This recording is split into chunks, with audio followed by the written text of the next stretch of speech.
I've set bones, delivered babies, and closed the eyes of the dying for 40 years in Bristle Creek. I've seen grief in all its forms. The loud kind that breaks dishes and curses God. The quiet kind that just stops eating. But I never saw grief try to kill a man the way it tried to kill Samuel Alder. It was a slow death, the kind that doesn't show in the body until the spirit's already gone. My office sits where it always has, above the old mercantile on Front Street. The same window looks out over the same dusty road. I'm 68 now. My hands shake a little when I write. My eyes need spectacles for close work. But my memory is clear as creek water. That's why I'm telling you this story. You came to me today, young man, with your bride-to-be. She's 6 months along with your first child. I can see the fear in both your eyes. She's afraid of the birth. You're afraid of losing her. I understand that fear. I've lived with it. But before I examine her, let me tell you about another winter, another couple, and how I learned that sometimes the bravest thing you can do is trust that love can heal what grief has broken. This happened 24 years ago, winter of 1876. The snow that year was merciless. The land was white and endless that February. Just the smudge of cottonwoods near the creek. Just the lone figure trudging the fence line. Samuel Alder moved through the drifts like a man walking underwater. Each step took effort. Each step seemed less about checking the wire and more about marking time. Routine was the only thread holding him upright. He was 32 years old, but looked older. His beard had gone gray at the chin. The lines around his eyes cut deep from squinting into too many hard winters. His coat was patched canvas that didn't quite hold out the cold anymore. He moved slow, deliberate, the kind of man who didn't waste motion or words. His face had the look of someone who had seen good things vanish, someone who had learned to stop reaching for more. Behind him, the house sat with its shoulders hunched, a structure worn by grief. The chimney breathed thin smoke into the colorless sky.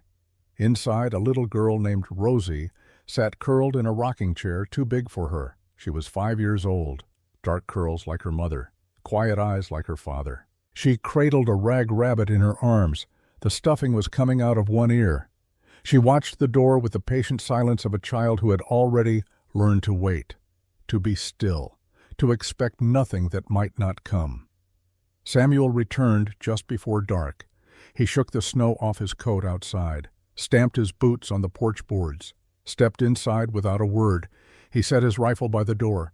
Habit, not threat. He nodded to Rosie. She gave him a small smile. He tried to return it. It came out crooked, more muscle than warmth. He lit the lamp, stirred the coals in the stove, added a log. The house creaked around them like it too remembered who was missing. Her absence clung to everything. The worn apron still hanging by the pantry door, the lavender sachet tucked in the quilt, the silence, where her voice used to hum while she kneaded bread, where she used to sing Rosie to sleep. Miriam had been gentle, and then she was gone. Blood soaking the bed sheets after Rosie's birth, her hand slipping from his as I whispered a prayer I didn't believe would be answered. I was there that night. I did everything I knew. It wasn't enough. Some bleeds you can't stop, some lives you can't save. 2 winters had passed since. Now the days bled into one another, marked only by weather and chores. Samuel spoke little. He never raised his voice. That was his grief's shape. Not anger, retreat. He did the work of 2 with a kind of quiet desperation. Rosie filled the gaps the best she could. She fed the chickens. She swept the corners. She spoke to her cloth rabbit like it might carry words to heaven. That night, supper was thin stew and cornbread, eaten in silence except for the clink of spoons. Samuel watched the window, though there was nothing to see, just white, just dark, just wind. When Rosie had been put to bed and the fire banked low, Samuel sat at the small desk tucked beneath the front window. He opened the bottom drawer, pulled out a folded letter. The paper was creased, yellowed. The ink faded. He had written it in the thick of grief. one night when the silence had screamed too loud. Dear Miss, my name is Samuel Alder. I am a widower with one daughter, age 3. I live near Bristle Creek, 2 miles from town. My land is good, but my house is quiet. I seek not a servant nor a saint, just someone kind, someone who don't mind quiet, someone who might need a place as much as I need a presence. I can offer steady work, a roof, and respect. I cannot offer easy happiness, but I can offer honesty. If this speaks to you, please write. He had penned it by lamplight, hands shaking, tears blurring the words. Then he had folded it, put it in the drawer, never sent it. Who would want to come here, to this life, to a man more ghost than living? He held the letter now, read it over again, then slid it back into the drawer without sigh or sentiment. Outside, the wind howled like something wounded. I had been checking on Samuel twice a week since Miriam passed, not because he was sick in body, because I feared he was dying in spirit. A man can only carry so much sorrow before it buries him alive. I'd seen it happen before. Good men who just stopped eating enough, stopped sleeping, stopped caring whether they woke in the morning. The body follows where the spirit leads. Samuel's pulse was always slow, his color always pale, his eyes always distant. Medically, I couldn't diagnose it, but I knew what it was. He was fading.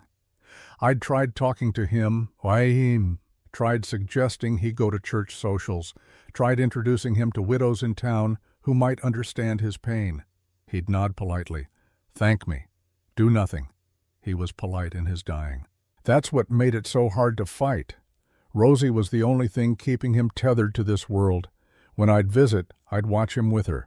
He'd braid her hair with clumsy fingers. He'd read to her from the one book they had, a Bible with half the pages missing. He'd tuck her in and kiss her forehead. Then he'd go back to fading.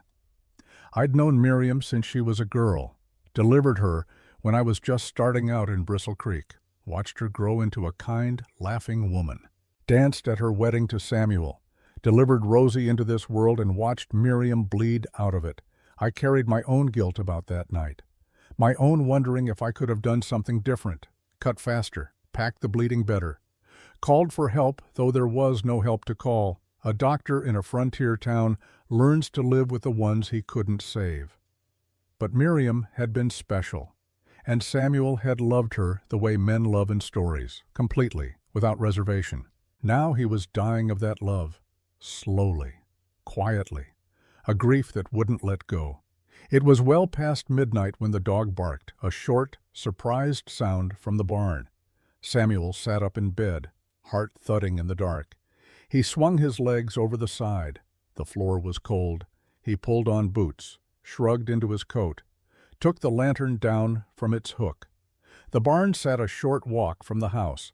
Just past the old cottonwoods, snow had drifted against the north wall. The wind had died down, but the cold was knife-sharp. Samuel moved quickly, lantern casting long shadows, his breath pluming in the dark. Mosby was there, an old border collie, half-deaf but still alert. He whined low and circled the door. Samuel eased it open. The warm smell of hay and old wood greeted him. Animal heat, familiar darkness. The lantern's light swept across known shapes, tack hanging on hooks, feed sacks stacked against the wall, the mare dozing in her stall. And there, nestled in the farthest corner, a shape that didn't belong. A woman, sleeping or near enough, curled tight beneath an old wool blanket he didn't recognize. Her coat was thin, too thin for this weather. Snow still clung to her boots. A worn leather case sat near her feet, tied shut with a belt. Mosby was lying beside her, tail twitching.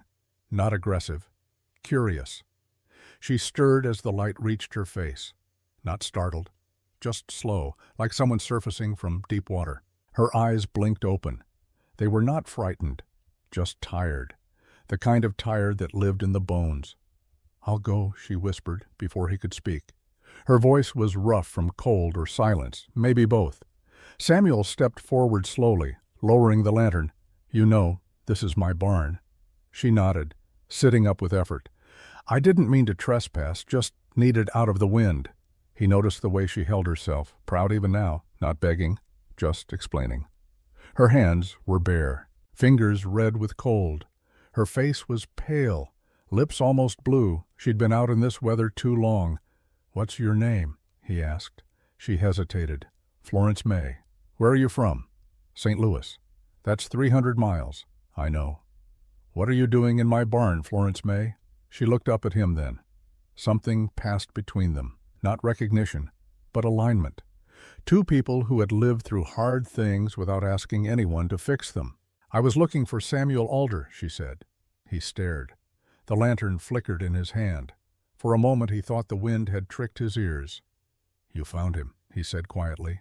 She nodded, pulled something from inside her coat, a piece of paper, folded and refolded, worn soft at the creases. She held it out to him. He took it, unfolded it, held it to the lantern light. It was his letter. The one he'd written, the one he'd never sent. His hands started to shake. "How did you—" he started. "A woman at an agency in St. Louis," Florence said, her voice steadier now. She had a bundle of letters. "Said this one spoke to her. Said I seemed the sort who might suit a man like the one who wrote it." Samuel couldn't speak, couldn't breathe. This was impossible. He'd never posted this letter. It had been in his drawer for 2 years. He opened his mouth, closed it. Florence watched him. "I'll move on at first light. Just needed a place warm enough to keep breathing." But he could see she wasn't going to make it to first light. Not in this cold. Her lips were too blue, her shivering too violent. He'd seen hypothermia before, seen men die of it. "No," he said, the word coming out harder than he meant, then softer. "No, you need help. Now." He turned. "Rosie?" he called toward the house. "Rosie, wake up." A moment later, the house door opened. Rosie appeared in her nightdress, blinking in the dark. "Papa? Run to Doc Molly's, fast as you can. Tell him to come. Tell him it's urgent." The little girl nodded, disappeared back inside.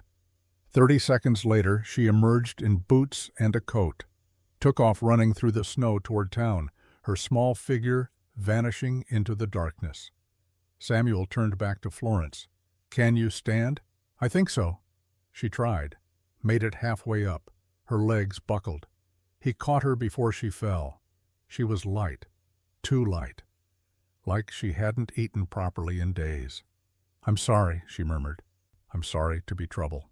"You're no trouble," he said, "but you're half frozen. We need to get you inside." He helped her toward the door. She leaned on him heavily. Her breathing was shallow, rapid. He could feel her shivering through both their coats.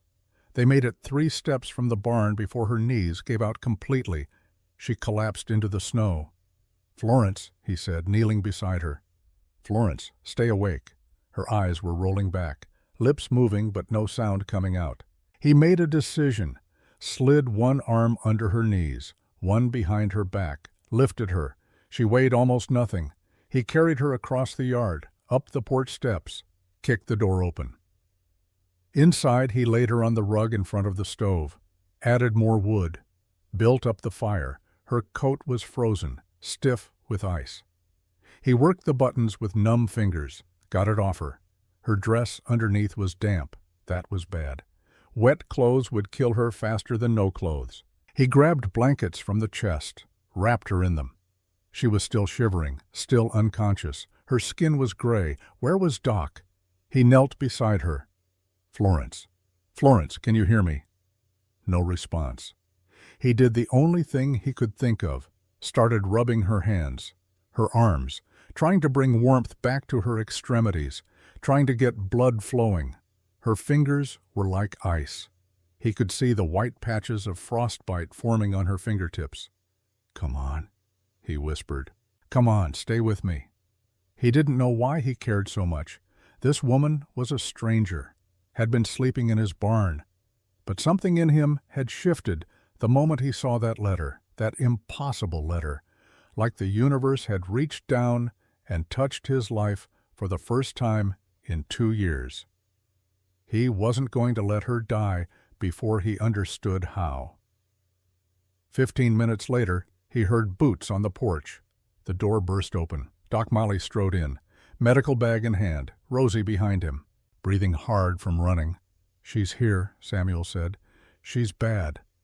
I took one look at Florence and knew we were in a fight.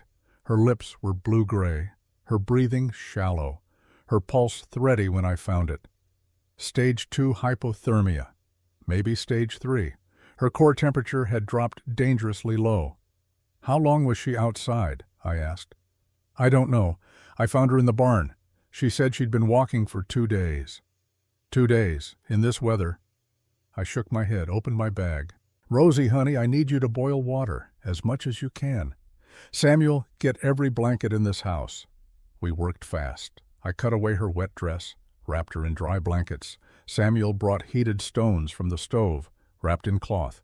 We placed them near her core, under her arms, between her thighs, not touching skin directly.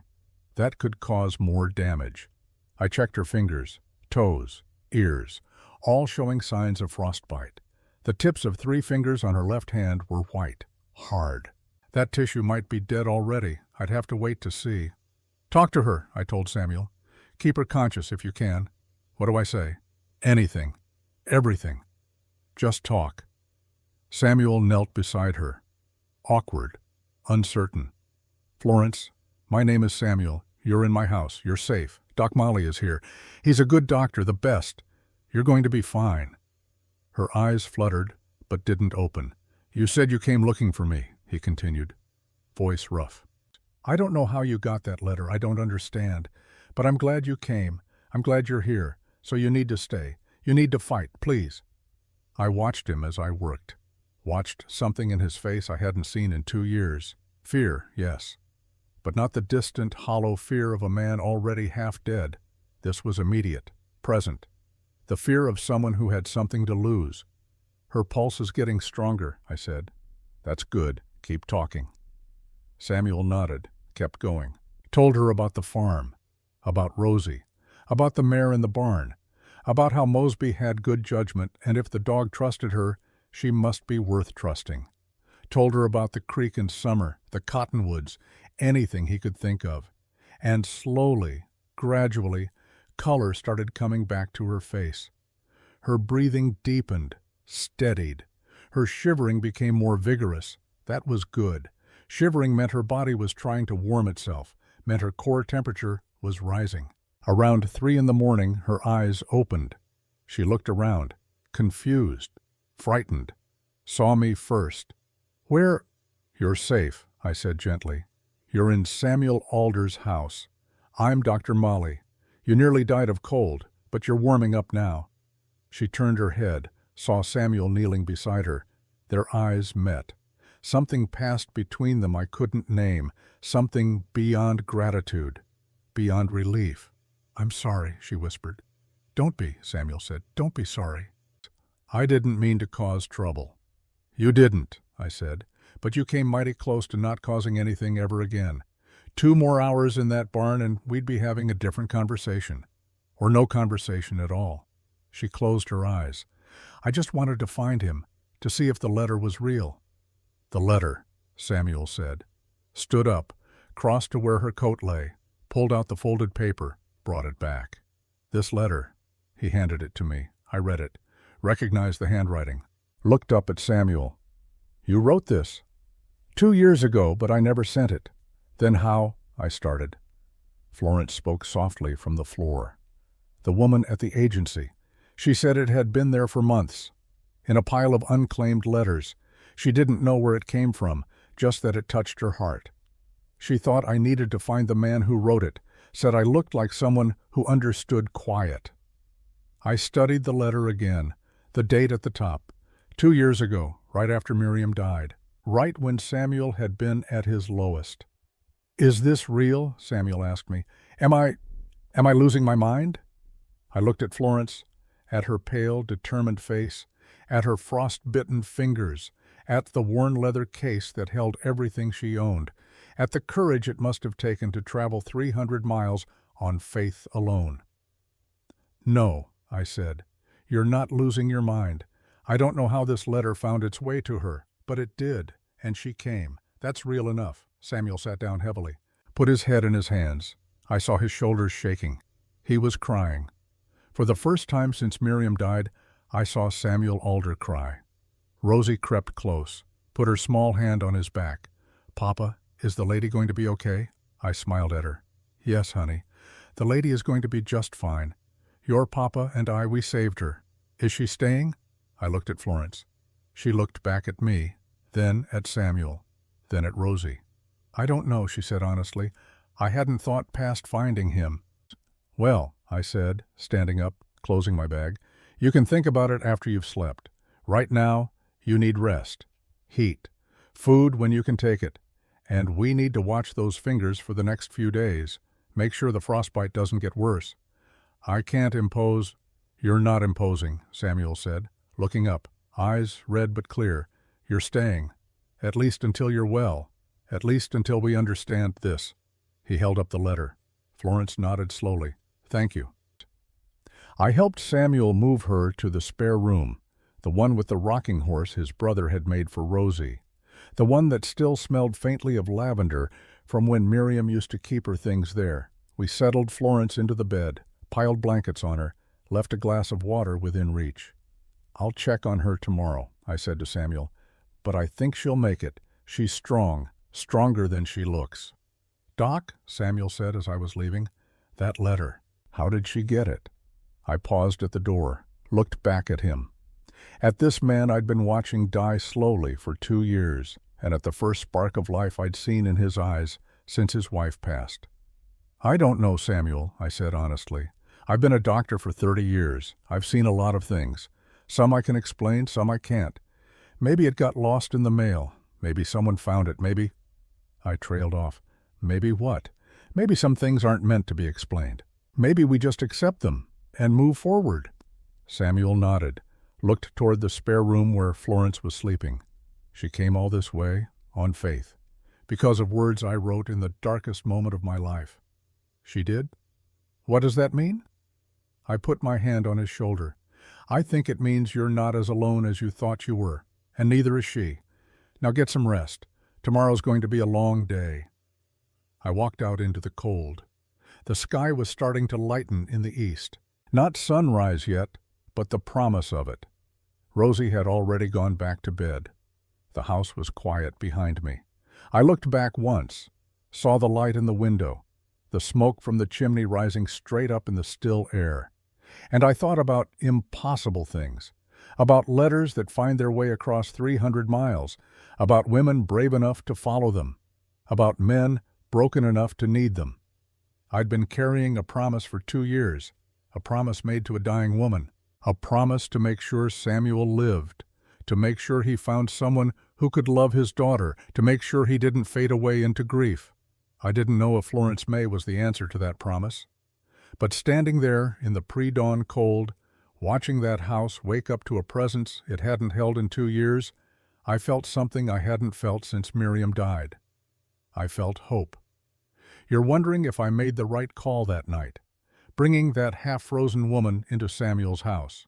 Whether I was playing God or just playing doctor, I wondered too. But here's what I've learned in 40 years of frontier medicine. Sometimes the body heals and the spirit stays broken. Sometimes the spirit heals and pulls the body along with it. And sometimes, if you're lucky, 2 broken spirits find each other and do the healing together. I didn't know which one this would be, not yet. All I knew was that for the first time in 2 years, Samuel Alder's pulse didn't feel like a man waiting to die. Florence May slept for 16 hours straight. I checked on her twice the next day, first at dawn, then again at noon. Both times she was deep under, her body doing the hard work of recovering from near death. Her fingers were my main concern, the 3 on her left hand that had gone white. I'd seen frostbite take fingers before, seen toes turn black and fall off, seen ears lost to the cold. I cleaned her hands carefully, applied salve, wrapped them in clean bandages. Samuel watched from the doorway, silent, present in a way he hadn't been for months. "Will she lose them?" he asked quietly. "Don't know yet. We wait. We watch. If they turn black, we'll have to make a decision. But right now, There's still blood flow. That's good. He nodded, looked at her sleeping face. She came 300 miles, in winter, because of words I wrote and never sent. She did. I don't understand it, Doc. Some things don't need understanding, Samuel. Some things just need accepting. He was quiet for a long moment. Then, what if she wakes up and realizes she made a mistake? What if she sees this place, sees me, and wants to leave? Then she leaves. But that's her choice to make, not yours. I don't know if I can, he trailed off. Can what? Can go through it again, letting someone in, losing them. I stood, closed my bag, put a hand on his shoulder. You're already going through it, son. She's here. You carried her inside. You talked her back from the edge. You already let her in. Question now is what you're going to do about it. He didn't answer, just kept watching her sleep. She woke late that afternoon. Rosie was the one who saw it first. She'd been sitting in the corner of the spare room, quiet as a mouse, just watching. When Florence's eyes opened, Rosie gasped, "Papa, Papa, she's awake." Samuel came running, so did I. I'd been having coffee in the kitchen, going over my medical notes. We crowded into the doorway. Florence blinked up at the ceiling, confused, disoriented. Then her eyes found us, found Rosie first, the little girl with her dark curls and solemn face, then Samuel, then me. "You're still here," she said. Her voice was rough from sleep. I thought maybe I dreamed it. "No dream," I said, stepping forward. "You're in Samuel Alder's house. You've been sleeping for a day and a half. How do you feel?" "Tired. Thirsty." She tried to sit up, winced. "Sore. That'll be the frostbite and the hypothermia. Your body went through a war. It needs time to recover." I helped her sit, propped pillows behind her. "Can you wiggle your fingers for me?" She tried. Most of them moved. The 3 on her left hand moved slower, stiffer, but they moved. "Good. That's very good. Means the tissue's still alive. We'll keep watching them. Keep them clean, but I think you might keep all 10. Relief flooded her face. Thank you, doctor." "Thanks, Samuel, and Rosie here. She's the one who ran through the snow to fetch me, fast as a jackrabbit." Florence looked at the little girl, smiled. "Thank you, Rosie." Rosie didn't speak, just nodded. But she didn't run away either, just stood there, curious and cautious both. "Are you hungry?" Samuel asked. "I made soup." Florence's stomach answered for her, a loud rumble. She put her hand over it, embarrassed. "I suppose I am. I'll bring you some." He disappeared. I sat down in the chair beside the bed, studied her. She was young, late 20s, I guessed, thin but not fragile. There was a hardness in her eyes, the kind that comes from surviving things, but also a softness, a hope that hadn't quite been killed yet. "Where are you really from, Miss May?" I asked gently. "St. Louis, like I said." And what made a woman from St. Louis travel 300 miles in winter to find a man she'd never met? She looked away, toward the window. Snow was falling again, light and steady. Desperation, hope. Take your pick. Both, probably. "Both," she agreed. Samuel returned with soup, set it on the bedside table. She ate slowly, carefully, like someone who'd learned to make food last, to not take too much even when hungry. I watched her hands shake a little as she lifted the spoon, not from cold now, from weakness, from hunger that went deeper than one missed meal. "When did you last eat?" I asked. "Yesterday. No, day before. I had bread on the train then. I don't remember." "You walked for 2 days without food?" "I had a little. An apple, some dried meat. It ran out." Samuel's jaw tightened. "Why didn't you stop in town? Ask for help?" She looked at him, really looked at him. "Because I didn't come here to beg. I came to answer a letter, to meet the man who wrote it, to see if—" She paused. "To see if what he offered was real." What did I offer? She set down the soup, pulled the letter from under her pillow. She'd been sleeping with it. The paper was worn nearly through at the folds. She read aloud. "I seek not a servant nor a saint, just someone kind, someone who don't mind quiet, Someone who might need a place as much as I need a presence. Her voice was soft, steady. That spoke to me, because I needed a place, and I thought maybe I could be a presence. Maybe I could be kind. Maybe quiet was exactly what I needed too. Samuel stood frozen, hearing his own words read back to him, words he'd written in the depths of grief, words he'd never meant for anyone to see. "I don't understand how you got that letter," he said. "Neither do I, not really." She folded it carefully, put it back under her pillow. "But I have it, and I'm here, and I'd like to stay, until I'm well at least, if that's acceptable." Samuel looked at me. I nodded slightly. He looked back at her. "You can stay as long as you need. Thank you. But when you're stronger, I want to hear the whole story. How you came by that letter, why you came, all of it." "All right," she agreed. "When I'm stronger." She was stronger 3 days later. I'd been checking on her daily. Her fingers were healing. The white patches had turned pink. Painful, but pink. She'd keep them. Her color was back. Her appetite returning. She could walk without getting dizzy. Could dress herself. Could sit up without effort. She started helping around the house. Small things at first. Folding laundry, peeling potatoes, setting the table. Samuel tried to tell her to rest. She ignored him, said she wasn't accustomed to being idle, that work made her feel useful. I watched them circle each other, polite, careful, like two animals who'd been hurt before and didn't quite trust that the other wouldn't bite. Rosie was less cautious. She followed Florence everywhere, silent but present. When Florence mended a tear in Rosie's dress, the girl sat perfectly still. When Florence read aloud from the Bible, Rosie leaned against her shoulder. When Florence braided her own hair, Rosie watched like it was magic. On the third evening, after supper, Samuel finally asked, "Will you tell me now, how you came to be in my barn?" Florence looked at me. I was still there, having stayed for the meal. She seemed to be asking permission.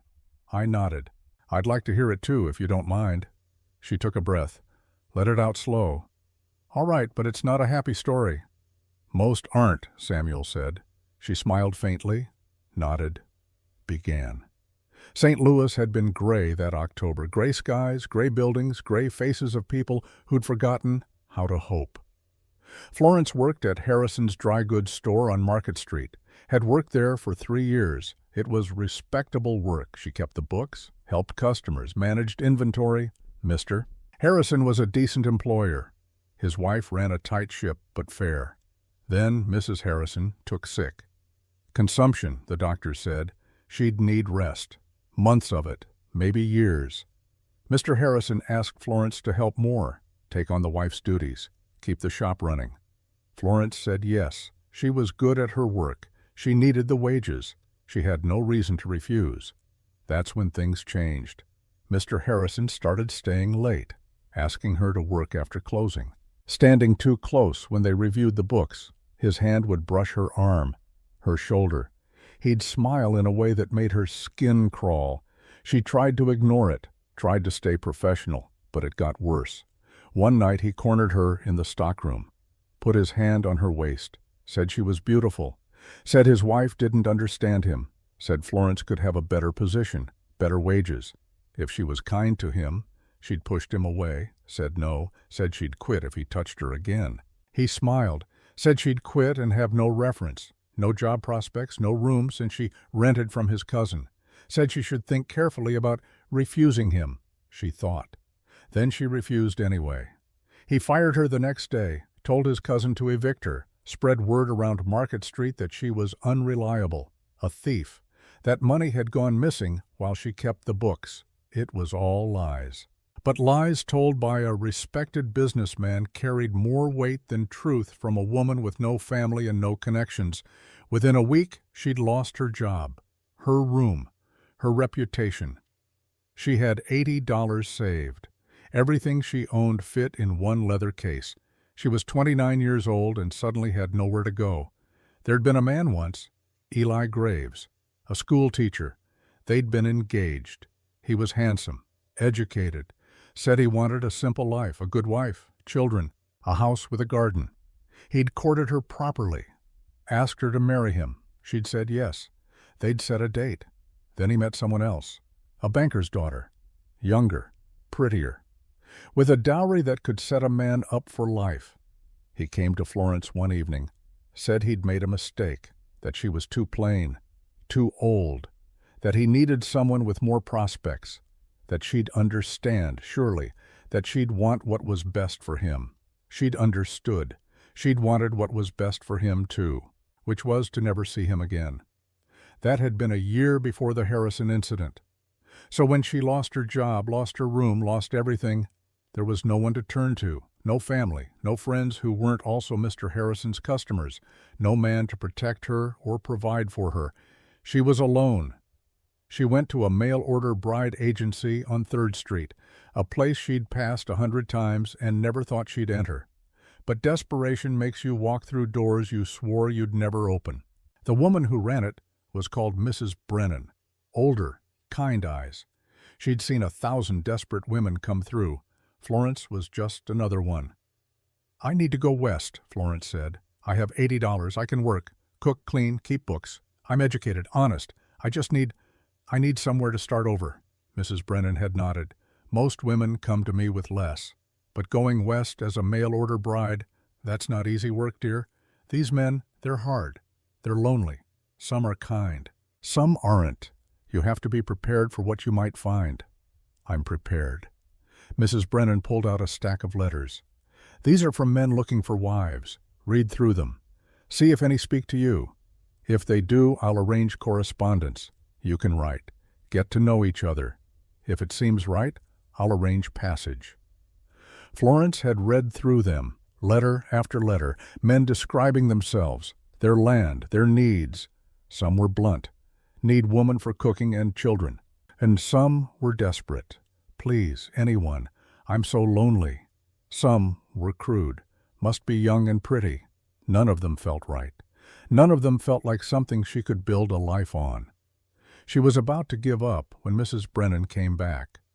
"Oh, I almost forgot. This one came in a few months ago. It was in a pile of unclaimed mail. No address, just the agency name. I don't know how it got here, but something about it touched me." She handed Florence a folded piece of paper. Florence read it. Read it again. Felt something in her chest crack open. This man wasn't asking for perfection, wasn't asking for beauty or youth, was asking for kindness, for someone who understood quiet, for someone who needed a place as much as he needed presence. "I can offer steady work, a roof, and respect. I cannot offer easy happiness, but I can offer honesty." Honesty. When everyone in her life had lied to her, used her, discarded her. This stranger 300 miles away was offering honesty. "This one," she said, "I want to write to this one." Mrs. Brennan looked at the letter, frowned. "There's no return address, just a name. Samuel Alder, Bristle Creek." "Can you find him?" "I can try, but it might take time, and there's no guarantee he's still looking. This letter is old." "I'll wait." Mrs. Brennan had tried, sent inquiries to Bristle Creek, to nearby towns, waited for responses. Nothing came back. The mail was unreliable. The town was small. Maybe the letter had been a fluke. Maybe Samuel Alder didn't exist. But Florence couldn't let it go. She read the letter every night. Felt like it was speaking directly to her. Like it had been written for her even though that was impossible. Finally, she made a decision. "I'm going anyway," she told Mrs. Brennan. "Even if he doesn't know I'm coming. Even if he's not still looking. I have to try." Mrs. Brennan tried to talk her out of it. It was winter. The journey was dangerous. She'd be arriving unannounced. What if he'd married someone else? What if he turned her away? "Then I'll find work somewhere else," Florence said. "But I have to know. I have to try." She spent $60 on train passage, kept $20 for emergencies, left St. Louis on a gray November morning with everything she owned in a leather case and a stranger's letter tucked inside her coat.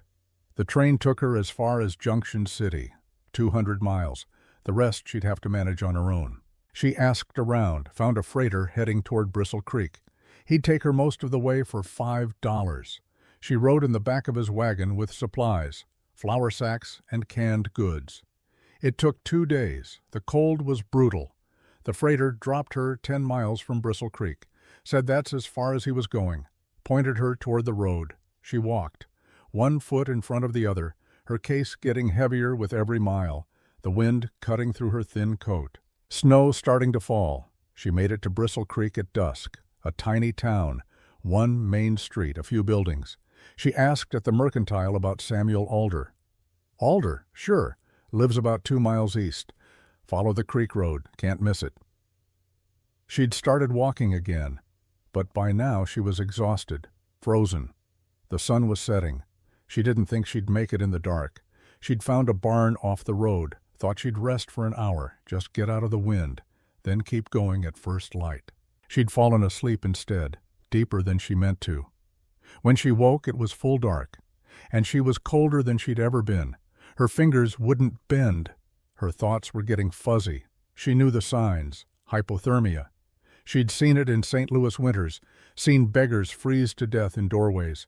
She tried to get up, to keep moving. But her legs wouldn't work right. She thought, this is it. I came all this way and I'm going to die in a stranger's barn, 10 feet from where I meant to go.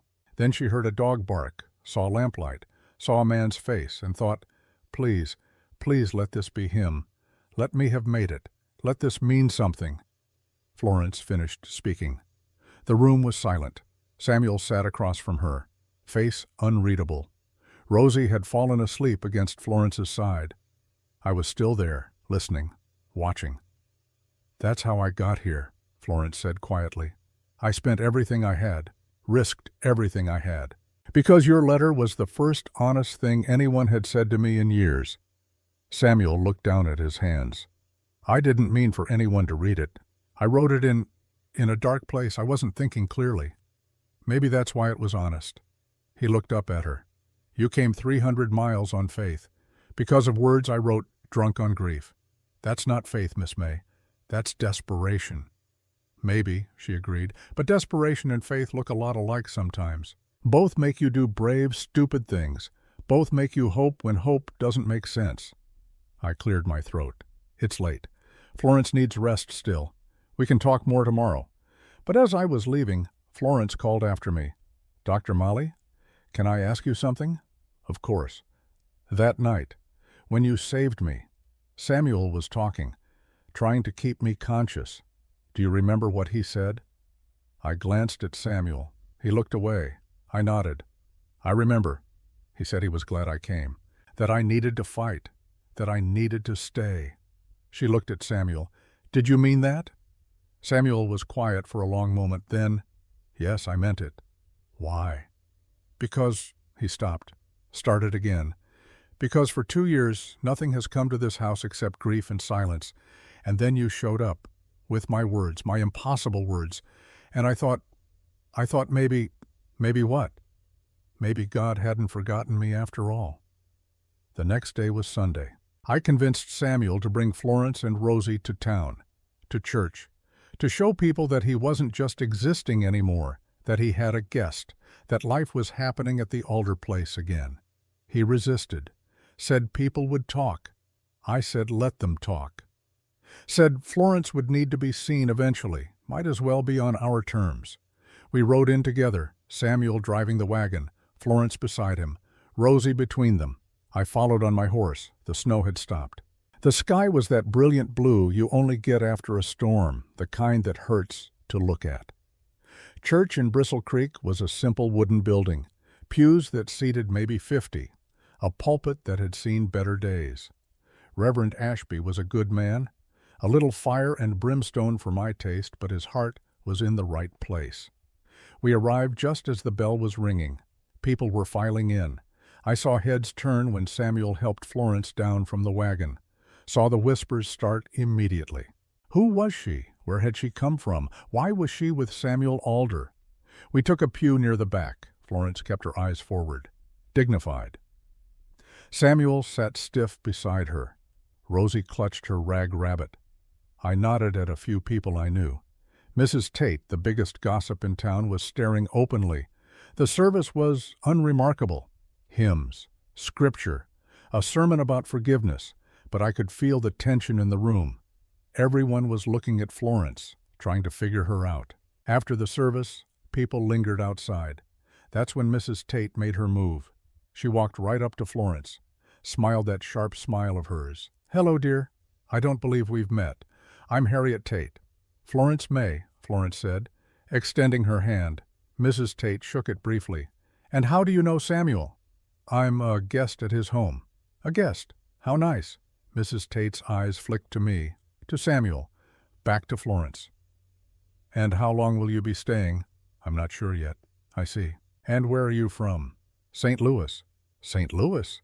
My goodness, that's quite a journey. What brings you all the way out here?" Florence met her eyes, steady. "I came to answer a letter." "A letter?" "From Mr. Alder, seeking a mail-order bride." The whispers around us stopped. Everyone was listening now. Mrs. Tate's smile froze. A mail-order bride. How practical. I thought so. "And have you two, are you—" "We're still getting to know each other," Samuel said, his voice firm. "Miss May is my guest. She's welcome in my home for as long as she wishes to stay." Mrs. Tate's expression shifted. Not quite approval, not quite disapproval. Calculation. Of course, of course. "Well, welcome to Bristle Creek, Miss May. I hope you find what you're looking for." She walked away. But I could see her already talking to the other women, spreading the news. Mail-order bride. Samuel Alder. After 2 years of grief, he'd found someone, or someone had found him. The days that followed were strange. Florence settled into the house like she'd always been there. She cooked. She cleaned. But it wasn't servile. It was partnership. She'd ask Samuel what needed doing. He'd tell her. She'd do it. Efficiently. Without complaint. Rosie attached herself to Florence like a shadow. When Florence swept, Rosie held the dustpan. When Florence cooked, Rosie fetched ingredients. When Florence sat, Rosie curled up beside her. One afternoon I found Florence mending Rosie's rag rabbit. The stuffing was all falling out. The seams were splitting. Florence was carefully stitching it back together, her bandaged fingers working slowly but precisely. "You're good at that," I said. She looked up, smiled. "My mother taught me, before she died." "When did you lose her?" "I was 12. My father followed a year later. My sister and I went to an aunt. She died when I was 16. My sister—" She paused. "My sister fell through ice, drowned. I was 17. I sat down across from her. "I'm sorry. It was a long time ago. Grief doesn't care about time." She looked at me. "No, it doesn't." "Is that why you came here, because you understood what Samuel was carrying?" "Maybe. I don't know. I just knew that letter was honest about pain, about loss, about needing someone who understood quiet. I understood all of that." "You've been alone a long time. So has he." "Yes," I agreed. "But being alone together is different than being alone apart. You have to decide if you want that. Both of you." She went back to her stitching. "I know." It was 3 days later when the accident happened. Rosie was playing outside. The snow had melted enough to expose the creek banks. She was chasing Mosby. The old dog was running, barking, having the time of his life. Rosie laughed, a sound so bright it could cut glass. She ran after him toward the creek. The ice looked solid. It wasn't. I was inside with Samuel, checking his shoulder. He'd pulled something chopping wood. We heard the crack, then the splash, then the scream. We ran outside, saw Rosie in the water. The ice had broken beneath her. She was thrashing, going under. The current was pulling her. Samuel ran toward the creek, but Florence was already there. She'd been hanging laundry. She dropped everything, grabbed a fence post that was leaning against the barn, ran to the creek edge. She lay flat on the ice, slid the post toward Rosie. "Grab it, Rosie, grab it!" Rosie's hands were too cold, too small. She couldn't hold on. Florence didn't hesitate. She broke the ice with the post, widened the hole. Then she went in. "Florence, no!" Samuel was running, but she was already in the water, already swimming toward Rosie. The cold must have been agony. I'd seen what that water had done to her fingers, but she didn't stop. She reached Rosie, grabbed her, pulled her up, started swimming back toward the bank. Samuel was there now, reaching. He grabbed Florence's hand, pulled them both out. They were both soaked, both shaking. Rosie was unconscious. "Get them inside," I yelled. "Now!" Samuel carried Rosie. Florence stumbled after him. I ran ahead, started the fire, got blankets. This was becoming a horrible pattern. We stripped Rosie, wrapped her in blankets. She was blue, not breathing right. I worked on her while Samuel held her, pressed on her chest. She coughed. Water came up. She gasped, started breathing. Her eyes opened. "Papa?" "I'm here, baby, I'm here." She started crying. He held her, rocked her. "You're okay. You're okay." I turned to Florence. She was sitting on the floor, still soaked, still shaking. Her bandaged fingers were bleeding through. The stitches had torn. "You saved her life," I said. Florence looked at me, teeth chattering. "Had to. Couldn't let her drown, not like your sister." She nodded. "You could have drowned too." But I didn't. Neither did she.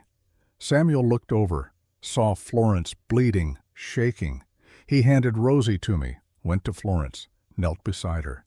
"You jumped in. You didn't even hesitate. She needed help. You saved my daughter. I couldn't let her die." "You could have died, but I didn't." He stared at her. This impossible woman who'd shown up in his barn with his impossible letter, who'd survived freezing, who'd just jumped into ice water to save his child, who sat there bleeding and shaking and acting like it was nothing. "Thank you," he whispered. "I don't know how to thank you." "You already did. You took me in when you could have turned me away. This makes us even." "No," he said. "This doesn't make us even. This makes me indebted to you for life." I watched them, saw something shift in Samuel's face, saw the walls he'd built start to crack, saw him look at Florence not with guilt or confusion, but with something else, something that looked like the beginning of love. But I also saw the fear, the terror of letting himself feel again, of opening up to someone he could lose. That night, after everyone was warm and dry and sleeping, Samuel came to me. I was sitting in the kitchen, having coffee. He sat down across from me. "Doc," he said, "I need to tell you something." "I'm listening."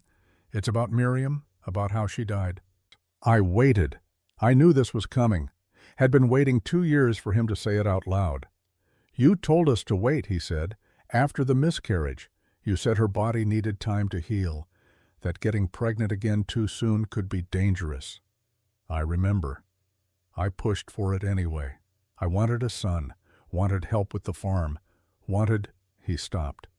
I convinced her to try again, and when Rosie came, Miriam died. Because of me. I looked at this man, this good, broken man who'd been carrying this guilt like a stone in his chest for 2 years. "Samuel," I said gently, "you didn't kill her. I did." He looked up, shocked. "What?" "I'm the doctor. I delivered that baby. I couldn't stop the bleeding. I tried everything I knew. It wasn't enough. You want to carry guilt? Get in line behind me." "Doc, you did everything." "Did I? I've gone over that night 1,000 times. What if I'd cut differently? What if I'd packed the bleeding faster? What if I'd known more? You think you're the only one carrying Miriam's death? You're not." He stared at me. "I never thought..." "No. You were too busy blaming yourself to notice I was doing the same. But here's what I learned, Samuel. Miriam made her choice. She wanted that baby. She knew the risks. I told her. She chose to try anyway. Not because you pushed her, because she wanted to, because she loved you, because she wanted to give you children. But nothing. She made her choice. And sometimes bodies fail. Sometimes people die, and it's nobody's fault. It's just what happens. You honor her by living, by raising Rosie, by being the man she loved, not by dying with her." Samuel put his head in his hands. I saw his shoulders shake. He was crying, really crying. For the first time since the funeral. I let him cry. Sometimes that's all a doctor can do, let the poison out. When he finally looked up, his eyes were red but clearer. Florence risked her life today. For Rosie. Without thinking. Without hesitating. She did. What if I let myself care about her? What if something happens? What if I lose her too? What if you don't? What if you let yourself be happy and you get 50 years together? You're so busy protecting yourself from pain that you're missing the chance for joy. I don't know if I can do it, Doc. I don't know if I can open up again. You're already doing it, I said. She's here. You're talking about her. You're afraid of losing her. That means you already care. Question now is what you're going to do about it. He was quiet for a long time. Then, I need to think. Think all you want, but don't think too long. Women like Florence May don't wait forever. She's here because she believed in your letter, because she had faith in a stranger's honesty. Don't make her regret that faith. He nodded, stood, went to his room. I sat alone in the kitchen. The house was quiet, but it was a different kind of quiet than 2 weeks ago. It was full, warm, alive. I thought about Miriam, about the promise she'd made me make, about watching over Samuel, about making sure he found someone who could love Rosie, who could love him. Was Florence that someone? I didn't know yet. But I knew this. For the first time in 2 years, Samuel Alder was feeling something other than grief. Whether that was enough remained to be seen. Sometimes the hardest part of being a doctor isn't watching people die. It's watching them waste the life they have left. Samuel Alder had survived 2 years of grief. Florence May had survived a journey that should have killed her. And Rosie had survived ice water that nearly took her the same way it took Florence's sister. They were all alive, all breathing, all under one roof. But survival and living are two different things. I was about to learn that lesson all over again. The week after Rosie's rescue, something shifted in the house. Not for the better. Samuel became distant, polite but absent. He'd work from dawn until dark. Come in, eat, go to his room. He stopped sitting by the fire in the evenings, stopped talking beyond what was necessary. It was like watching him retreat back into the shell he'd been living in before Florence arrived. Florence noticed. How could she not? But she said nothing, just kept doing her work, kept caring for Rosie, kept existing in his house like a ghost that cooked and cleaned. I confronted him about it, found him in the barn one evening. He was mending tack that didn't need mending. Busy work to avoid going inside. You're running, I said. He didn't look up. I'm working. You're hiding. There's a difference. I'm not hiding. Then what do you call what you're doing? That woman saved your daughter's life. She nearly died doing it, and you're treating her like she's invisible. His hands stilled on the leather. I don't know what to do with her, Doc. Talk to her. Spend time with her. Figure out if you want her to stay. What if I do want her to stay? What if I let myself want that and then what? She might die? She might leave? Samuel, she might also live. She might stay. But you'll never know if you keep hiding in this barn. He looked at me then. His eyes were haunted. When Rosie went through that ice and I saw Florence go in after her, I thought I was going to watch them both drown. Both of them. And all I could think was, this is my punishment. For wanting something again. For letting someone in. That's grief talking, not truth. How do you know? Because I've been a doctor for 40 years. I know the difference between a curse and a coincidence. Rosie fell through ice. Florence saved her. Neither of them died. That's not punishment. That's mercy. He turned away. I can't lose someone else, Doc. I can't go through that again. Then you'll die alone, and so will Florence. And Rosie will grow up watching her father choose fear over love. Is that what Miriam would have wanted? He flinched at her name. Don't. Don't what? Don't mention your dead wife? Samuel, she's been gone 2 years. 2 years. At some point you have to decide if you're going to honor her memory by living or dishonor it by dying alongside her. You don't understand. I understand plenty. I was there when she died, remember? I held her hand. I heard her last words. I know exactly what she wanted. He looked at me sharply. What do you mean? I almost told him then, almost revealed the promise Miriam had made me make, but something held me back. It wasn't time yet. He wasn't ready. "I mean, she loved you," I said instead, "and she would have wanted you to be happy, not this, not hiding from life because you're afraid of death." He was quiet for a long moment, then, "I'll think about it." "Don't think too long. Women like Florence don't wait forever." Sunday came again, the church social after service. Everyone gathered in the small hall behind the church, coffee and pie, gossip and judgment disguised as fellowship. I'd convinced Samuel to bring Florence and Rosie, said it would be good for people to see them as a family. He'd resisted, but Florence had quietly agreed, said she couldn't hide forever. That if she was going to stay in Bristle Creek, she needed to face the town. We arrived to a room full of stares. Mrs. Tate was holding court near the coffee urn. She smiled when she saw us, that sharp, calculating smile. "Samuel, Florence, how lovely to see you." "Mrs. Tate," Samuel nodded. "And how are things at the Alder place? I heard about the incident with Rosie. How terrifying that must have been." "We're all fine," Florence said. "Thank you for your concern." "Yes, I heard you went into the water yourself. How brave. Or perhaps," she paused delicately, "how desperate." Florence's expression didn't change. "I did what anyone would do." "Would they? I'm not sure I would have risked my life for a child that wasn't my own, unless, of course, I was trying to prove something, to secure a position, perhaps." The room had gone quiet. Everyone was listening now. Samuel started to speak, but Florence touched his arm. Gentle. A signal to let her handle this. "Mrs. Tate," Florence said clearly, "I understand you have questions about why I'm here, about my intentions. So let me be clear. I came to Bristle Creek because I received a letter from Samuel Alder, a letter seeking a mail-order bride. I answered that letter because it was honest about pain and loss and the need for companionship. I traveled 300 miles in winter because I believed in those words."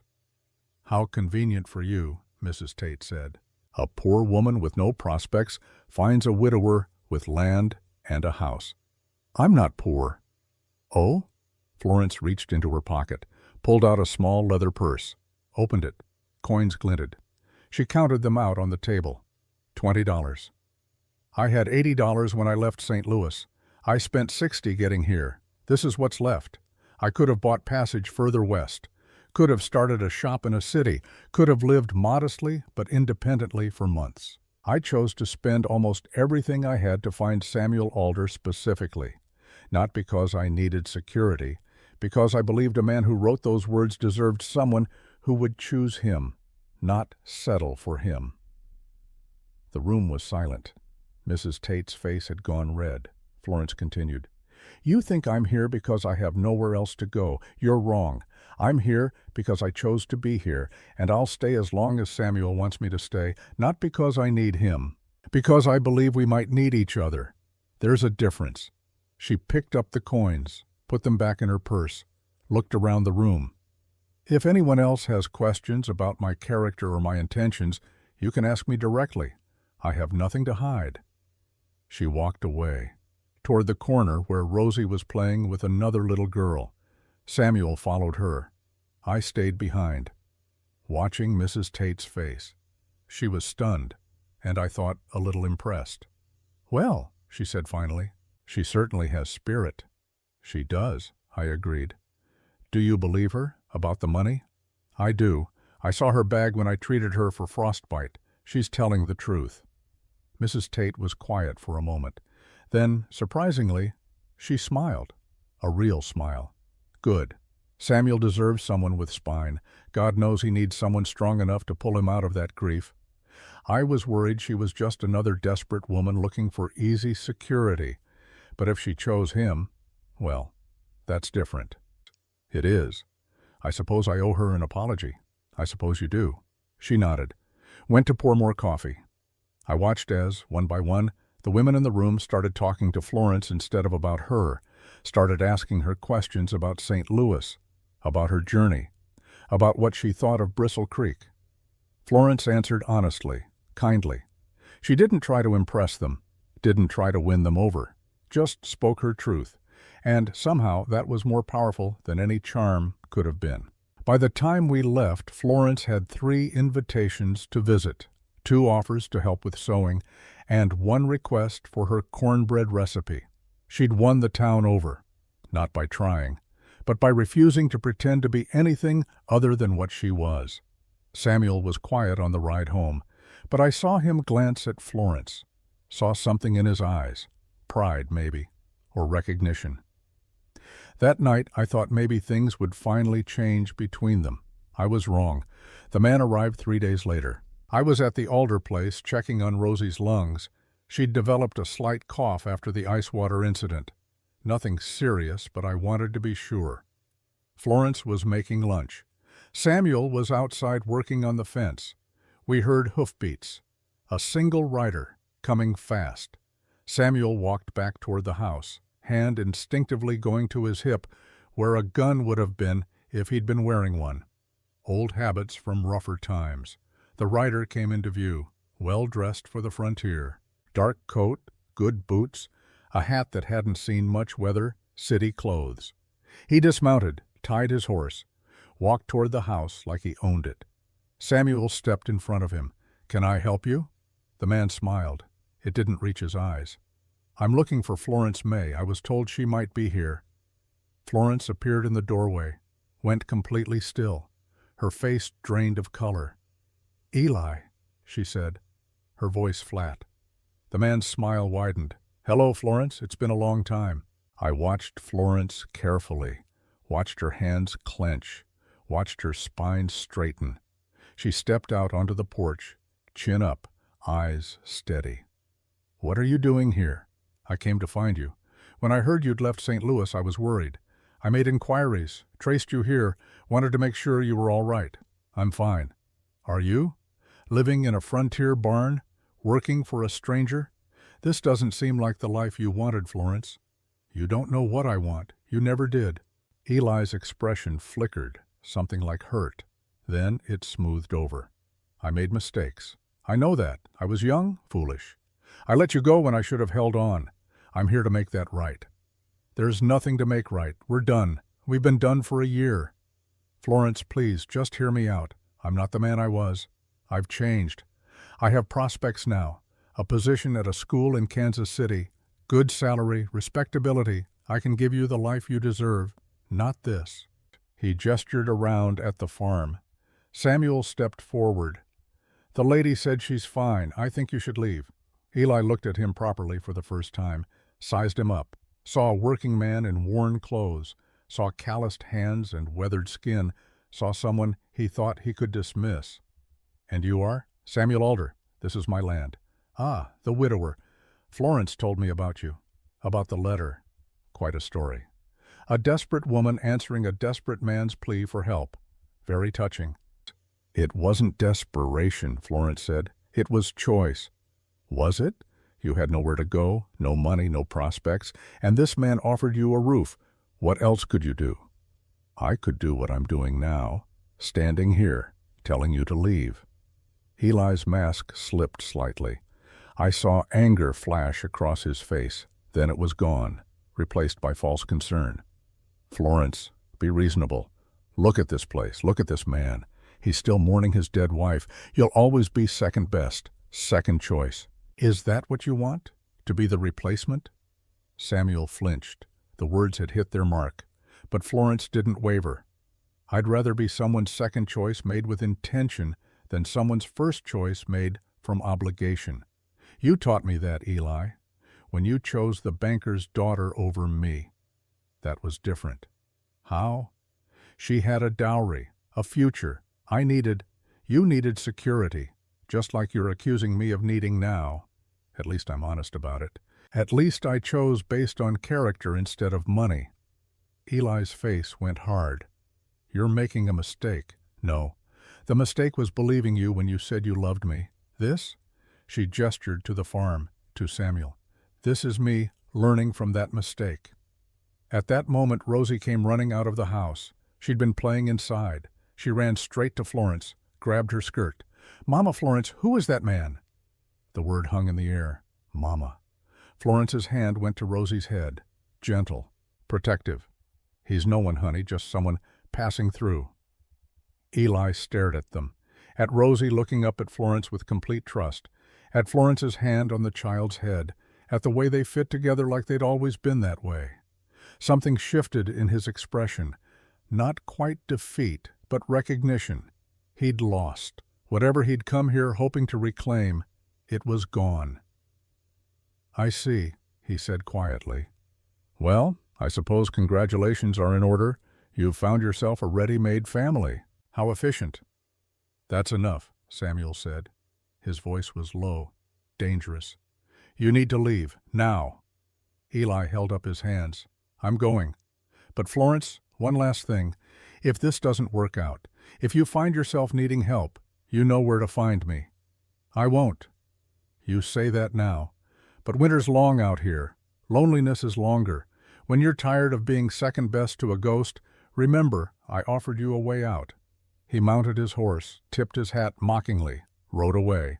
We stood in silence watching him go. Then Florence sagged against the porch post, like all the strength had gone out of her. Samuel touched her shoulder. "Are you all right?" "I will be." Was he the one who—" "Yes, the man I was engaged to, the one who left me for someone better." "He was wrong," Samuel said. "You're not second best to anyone." Florence looked at him, really looked at him. "Neither are you, but I don't think you believe that." She went inside, taking Rosie with her, leaving Samuel and me on the porch. "He was right about one thing," Samuel said quietly. "What's that?" "She will always be second. Miriam was my wife, the mother of my child. Florence is, I don't even know what she is. Guest? Housekeeper? Potential bride? She's living in limbo, and that's not fair to her." "Then make a decision." "I can't." "Why not?" "Because what if I'm wrong? What if I marry her and it's a mistake? What if I'm just trying to replace Miriam with someone convenient?" "Is that what you think Florence is? Convenient?" He was quiet. "No, but I don't know if I love her. I don't know if I can love anyone that way again." "Love isn't always lightning, Samuel. Sometimes it's roots growing, slow and deep and strong. You think you and Miriam were lightning? You courted her for 2 years before you married her. You built that love. You can build this one too, if you let yourself. But what if? You're so busy asking what if you fail, you're not asking what if you succeed. What if you let yourself care about Florence and you get 40 years together? What if Rosie gets a mother? What if you get to be happy again? Why are those possibilities less real than the ones you're afraid of?" He didn't answer, just stood there staring at the road where Eli had disappeared. Inside I could hear Florence singing softly to Rosie, an old hymn. Her voice was sweet, sad, beautiful. Samuel heard it too. I saw his face change, saw longing war with fear. "I need time to think," he said finally. "Don't think too long," I said. "That man might have been wrong about a lot of things, but he was right about one. Winter's long out here, and Florence won't wait forever." She didn't wait long at all. 2 days later, I arrived to find her packing. Her leather case was open on the bed, her few belongings folded neatly inside. She was moving with quiet efficiency. No tears, no drama, just the determined movements of someone who'd made a decision. "What are you doing?" I asked from the doorway. "Leaving." "Why?" "Because I can't stay here anymore, Dr. Molly. I can't live in this limbo. I thought maybe Samuel and I could build something, but he's not ready. And I can't wait for someone to decide if I'm worth choosing." "He cares about you." "I know he does, but caring isn't choosing. And I've spent too much of my life waiting for men to choose me. First my father, who drank himself to death rather than take care of his daughters. Then Eli, who chose money over me. Now Samuel, who's choosing his dead wife's memory over a living woman's presence. I'm done waiting." "Where will you go?" "I have family, a cousin in Missouri. She's offered me a place. I wired her last week, just in case." "Just in case of this?" "Yes." I sat down on the rocking horse. It creaked under my weight. "Florence, can I tell you something? As someone who's watched a lot of people make a lot of mistakes?" "Of course. Running isn't always wrong. Sometimes it's the right choice. But you need to be sure you're running towards something, not just away from something. Are you leaving because Missouri is where you want to be, or because it's easier than staying here and fighting for what you want?" She stopped packing, looked at me. What am I supposed to fight for? A man who can't decide if he wants me? Who treats me like I'm a ghost haunting his house? You're supposed to fight for yourself, for your own worth. You stood up to Mrs. Tate. You stood up to Eli. But you're not standing up to Samuel. You're just leaving, letting him off easy. But what do you want me to do? Beg him to love me? No, I want you to tell him the truth. That you came here because you believed in him. That you stayed because you care about him. And that you're leaving because he's too afraid to let himself be happy. Don't let him off easy, Florence. Make him face what he's losing. She was quiet for a long moment. Then, it won't change anything. Maybe not, but you'll know you tried, and so will he. She nodded slowly. Close the case. All right. I'll tell him, but I'm still leaving. I've already made arrangements. The stage leaves tomorrow. Tomorrow? Tomorrow. I stood. Then I'd better have a conversation with him first. There's something he needs to know, something I should have told him 2 years ago. What? A promise I made to a dying woman, one I've been carrying too long. I found Samuel in the barn, again, always the barn when he needed to hide. We need to talk, I said. Not now, Doc, I'm busy. Yes, now. Because Florence is leaving tomorrow, and you're about to lose the best thing that's happened to you in 2 years. So you're going to stop pretending to be busy, and you're going to listen. He put down the hammer he'd been using, turned to face me. She's leaving?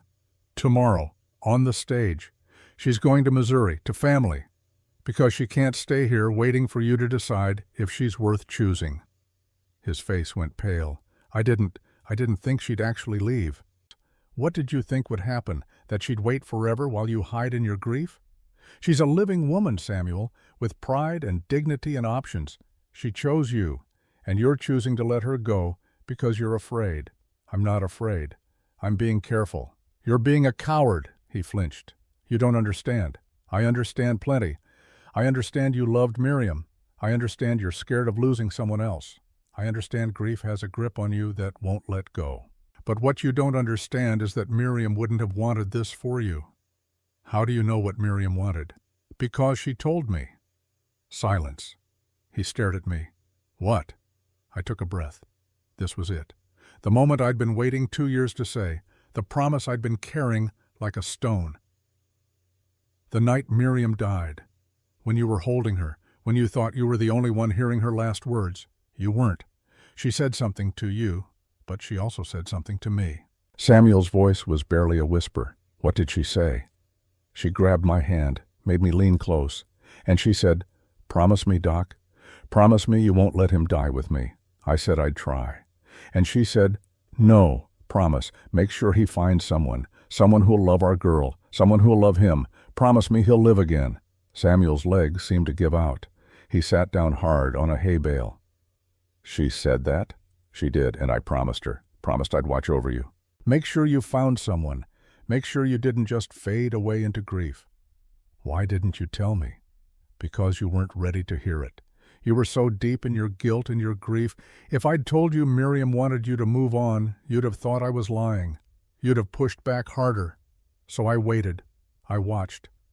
I kept my promise by making sure you stayed alive long enough for the right person to come along. And you think Florence is that person? I think Miriam thought so. How could she? Miriam never met Florence. She didn't have to. She told me something else that night, something I didn't understand until Rosie called Florence Mama. What did she say? She said, "He'll know the right woman because Rosie will know first. Children see truth that adults miss. When Rosie accepts someone as her mother, that's the sign. That's how he'll know." Samuel put his head in his hands. Rosie called her Mama. She did, naturally, without prompting. Because that's what Florence is to her. Not a replacement for Miriam, but a mother nonetheless. I don't know if I can do this, Doc. I don't know if I can love someone that way again. You don't have to love her the way you loved Miriam. You just have to love her. Period. Different people, different love, but love nonetheless.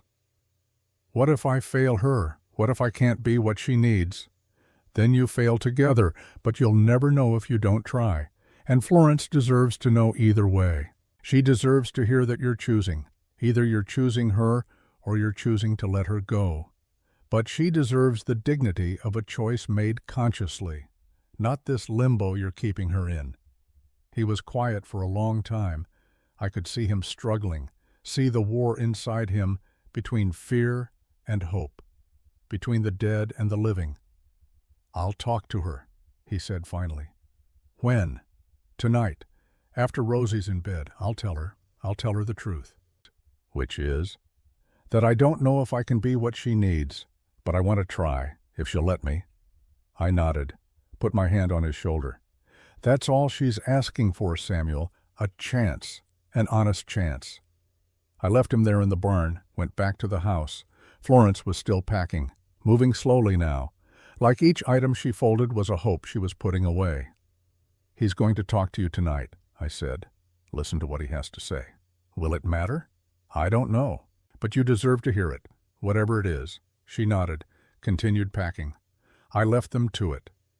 Rode back to town thinking about promises made and promises kept, about the living and the dead, about second chances and second loves. I'd kept my promise to Miriam. I'd told Samuel the truth. I'd given him the sign she'd left for him. Now it was up to him to decide what to do with it, and up to Florence to decide if his answer was enough. That night Samuel Alder did something he hadn't done in 2 years. He went to Miriam's grave.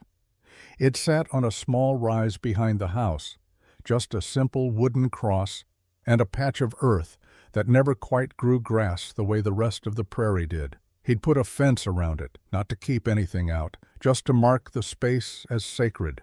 He stood there in the moonlight, hat in his hands, breathing clouds into the cold air. "Miriam," he said, his voice rough, "I don't know if you can hear me. I don't know if the dead listen to the living, but Doc says you wanted me to live again, that you made him promise, so I'm here, asking your permission, or maybe just telling you. I don't know which." The wind stirred, nothing more. "There's a woman in our house, Florence May. She came because of a letter I wrote, a letter I don't remember sending. She risked everything to get here, nearly died in our barn, saved Rosie from drowning. She's been nothing but kind and honest and brave." He paused, swallowed hard. "And I'm afraid, Miriam. I'm so afraid. Because loving you was the best thing I ever did, and losing you nearly killed me. I don't know if I can survive losing someone again. I don't know if I'm strong enough." Silence. Just the wind and the stars and the cold. "But she's leaving tomorrow, and I think if I let her go, I'll be choosing death over life. I'll be choosing fear over faith. And you didn't die giving me Rosie just so I could waste the years I have left hiding in this grief." He knelt down, put his hand on the cold earth. "So I'm asking, is it all right? Can I love someone else? Will you forgive me if I do?" And then, whether it was the wind or his imagination or something else entirely, he heard it, a whisper, a memory, Miriam's voice from that last night. "Live, Samuel, live." He stood, wiped his eyes, looked at the stars one more time. Then he turned and walked back to the house. Florence was in the spare room, sitting on the edge of the bed. Her case was closed, ready. She'd changed into her traveling dress, plain gray wool, practical. She looked like she was already gone. Samuel knocked on the doorframe. "Can we talk?" She looked up, nodded. "I suppose we should." He came in, stood awkward in the doorway, not knowing where to put his hands. "Doc said you're leaving tomorrow." "Yes?" "Because of me. Because of the situation. I can't stay in limbo, Samuel. I need to know if I'm a guest or something more, and you can't tell me. So I'm making the choice for both of us." "That's fair." He sat down in the rocking chair. It creaked. "I want to tell you something I should have said weeks ago." "All right." "When you showed up in my barn with that letter, I thought I was losing my mind. I thought grief had finally broken me, because that letter shouldn't have existed. I never sent it. I know you didn't. You told me. No, you don't understand. I didn't send it because I was ashamed of it, because it was me at my lowest. Me begging the universe for help because I couldn't survive on my own. And then you appeared, like an answer to a prayer I'd been too proud to say out loud. Florence was quiet, listening. "And I've been afraid ever since. Afraid that you came here out of desperation, not choice. Afraid that I was taking advantage of a woman with nowhere else to go. Afraid that you'd wake up one day and realize you'd made a mistake." "Is that what you think? That I'm here because I have nowhere else to be?" "I don't know what to think. You gave up everything to come here, spent everything you had, nearly died getting here. That's not the behavior of someone making a rational choice. That's the behavior of someone running from something." Florence stood, walked to the window, looked out at the darkness. "You're right. I was running. From St. Louis. From Eli. From a life that had become smaller and meaner with every passing year. But I was also running toward something. Toward what? Toward the hope that somewhere in this world there was a man honest enough to write those words, and lonely enough to understand why they mattered. I wasn't looking for someone to save me, Samuel. I was looking for someone to be honest with, to build something real with. Even if that something was just friendship, just partnership, just not being alone in the quiet." Samuel stood, cross to her. "I went to Miriam's grave tonight." Florence turned, surprise in her eyes. "I asked her permission to care about you, to maybe love you, if you'll let me." "And what did she say?" "She said live. That's all. Just live." Florence's eyes filled with tears. "I can't be her, Samuel. I can't replace what you lost. I don't want you to be her. I want you to be you."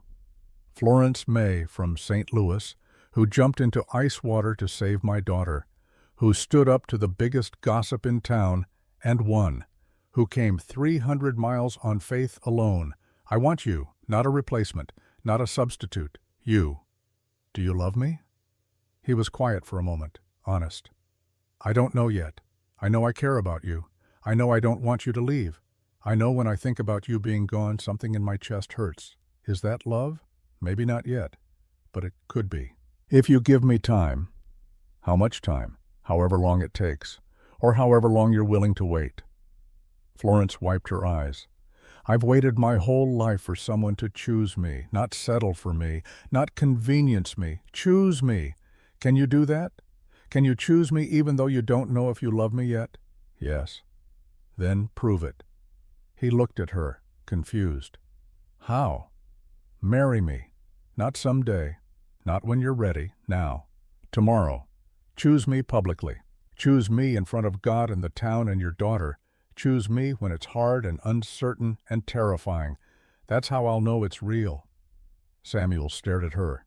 "You want to get married? Tomorrow? I want you to decide, one way or the other. Either I'm worth the risk or I'm not. Either you're choosing life or you're choosing to keep hiding. But I won't wait any more, Samuel. I can't." He looked at her for a long moment. This woman who'd come into his life like a winter storm, who'd saved his daughter, who'd challenged his grief, who'd refused to be anything less than she was, and he made his choice. "All right," he said, "we'll get married. Tomorrow. Before dawn." Before dawn? Before the sun rises. Before you can change your mind. Before I can talk myself out of it. We'll do it at first light. Just us. And Reverend Ashby. And Rosie if she wakes. And Doc if he'll come. Florence smiled through her tears. "You're serious." "I'm terrified, but I'm serious." She crossed to him, put her hand on his chest, felt his heart beating hard. "Then I'll marry you, Samuel Alder, at dawn, in front of God and whoever else will witness us. I'll marry you." He pulled her close, held her. Not a kiss, not yet, just holding. Two people choosing each other in the dark. I got the knock on my door at 3 a.m. Samuel stood there in the cold, eyes clear, determined. "Doc, I need you to come to the church. At dawn I'm getting married." I blinked sleep from my eyes. "You're what?" "Married, to Florence, at first light. I need you there, as a witness." "Samuel, are you sure about this?" "No, but I'm doing it anyway. Will you come?" I smiled. "I wouldn't miss it for the world. Let me get dressed." We rode to Reverend Ashby's house together, woke him from sleep. He came to the door in his nightshirt, hair standing on end. Samuel? Doc? What's wrong? Nothing's wrong, Samuel said. But I need you to marry me and Florence May. At the church. At dawn. Reverend Ashby blinked. Dawn? As in a few hours from now? Yes. Does Florence know about this? It was her idea. The Reverend studied Samuel's face, saw something there that satisfied him, nodded. All right. I'll meet you there. Let me get my Bible. We rode to the church as the sky was just starting to lighten in the east. Not sunrise yet, but the promise of it, that deep blue that comes before gold. Florence was already there, standing on the church steps, wearing the same gray traveling dress, but she'd braided her hair, tucked some dried flowers into it. Her hands were bare despite the cold. Rosie was with her. The little girl was half asleep on Florence's hip, but when she saw Samuel, she perked up. Papa, why are we at church? It's still dark. Because we're getting married, baby. Me and Florence, right now. Rosie's eyes went wide. Really? Really? Does that mean Florence is staying? It means she's staying forever. Rosie hugged Florence's neck. Good. I don't want her to leave. Reverend Ashby arrived, unlocked the church. We went inside. It was cold, dark except for the candles he lit. 5 of them on the altar, their light weak but steady. We stood in a small circle, Samuel and Florence facing each other, Reverend Ashby between them, me holding Rosie. The child was awake now, wide-eyed. Understanding this was important, even if she didn't fully understand why. Before we begin, Reverend Ashby said, I need to ask, do you both come here freely, of your own will, without coercion or desperation? Florence spoke first. I come freely. I come choosing. Samuel nodded. I come freely. I come ready. Then speak your truth to each other. Tell each other why you're here. Samuel took Florence's hands. They were cold. He rubbed them gently. Florence May, I don't know if I can be the husband you deserve. I don't know if I can love you the way a man should love his wife. Not yet. But I know this. You came into my life when I'd given up on living. You saved my daughter without hesitation. You chose me when you could have chosen safety. And I want to choose you back, every day, even when it's hard, even when I'm scared. I choose you. Florence's voice was steady. Samuel Alder, I don't need you to love me perfectly. I need you to love me honestly. I came here looking for someone who understood quiet and loneliness and the weight of grief. I found that. But I also found someone kind, someone brave enough to let a stranger into his home, someone willing to risk pain for the possibility of joy. I choose you too, not because I need you, but because I want to build a life with you, whatever that life becomes. Reverend Ashby smiled. Those are good vows, honest vows. Now, do you, Samuel Alder, take Florence May to be your lawfully wedded wife? To have and to hold from this day forward? For better or worse, in sickness and health? Until death parts you? I do. And do you, Florence May, take Samuel Alder to be your lawfully wedded husband, with the same promises, the same commitment? I do. Then, by the power vested in me, by God and the territory, I pronounce you husband and wife. Samuel, you may kiss your bride. Samuel leaned forward, gentle, tentative, pressed his lips to Florence's. It was soft, brief, but real. When they pulled apart, Florence was crying. Samuel was too. Rosie clapped her hands. Does this mean I can call her Mama all the time now? Florence laughed through her tears. Yes, honey, all the time. At that exact moment, the sun broke the horizon. Golden light poured through the church's eastern window, illuminated the 5 of us standing there, made the candles seem dim by comparison. Reverend Ashby chuckled. Well, I'd say that's a blessing if I ever saw one. We stood there in that light, a family now, made official by words and promises and dawn. They walked out of that church into a new day. I watched them, Samuel holding Florence's hand, Florence carrying Rosie, the 3 of them squinting into the sunrise, starting their life together with light and hope and uncertainty. Thank you, Doc, Samuel said. for everything, for keeping your promise to Miriam, for pushing me, for being here." "I wouldn't have missed it." Florence hugged me. "Will you come for supper tonight? I'd like to cook a proper wedding meal." "I'd be honored." They rode home together, the three of them on the wagon. I watched until they disappeared around the bend. Then I stood there in the church doorway, thinking about promises kept, about the living and the dead, about second chances. I'd done what Miriam asked. I'd made sure Samuel lived, made sure he found someone to love Rosie, someone to love him. Whether it would work, I didn't know. Marriage is always a gamble, love always a risk. But at least now they had a chance. At least now they were choosing each other. That was all anyone could ask for. I finish my story. Look at the young couple sitting across from me in my office. They're holding hands. The woman's other hand rests on her swollen belly. She's been crying. That was 24 years ago, I say. Samuel and Florence Alder are still married, still living on that same farm. They had 2 more children. Rosie married a good man 3 years back, and now she's about to make them grandparents. The young man looks confused. "Wait, Rosie? Your daughter is Rosie Alder?" The pregnant woman nods, wipes her eyes. "Rosie Alder Hendricks now. And this," she touches her belly, "this baby you're so worried about? This is Samuel and Florence's first grandchild." I smile. "They don't know I've told you this story, but I wanted you to understand. Your mother-in-law survived a birth that killed her own mother. She grew up loved by 2 mothers, one who gave her life, one who chose her, and she's one of the strongest women I know." "But what if something goes wrong?" the young man asks.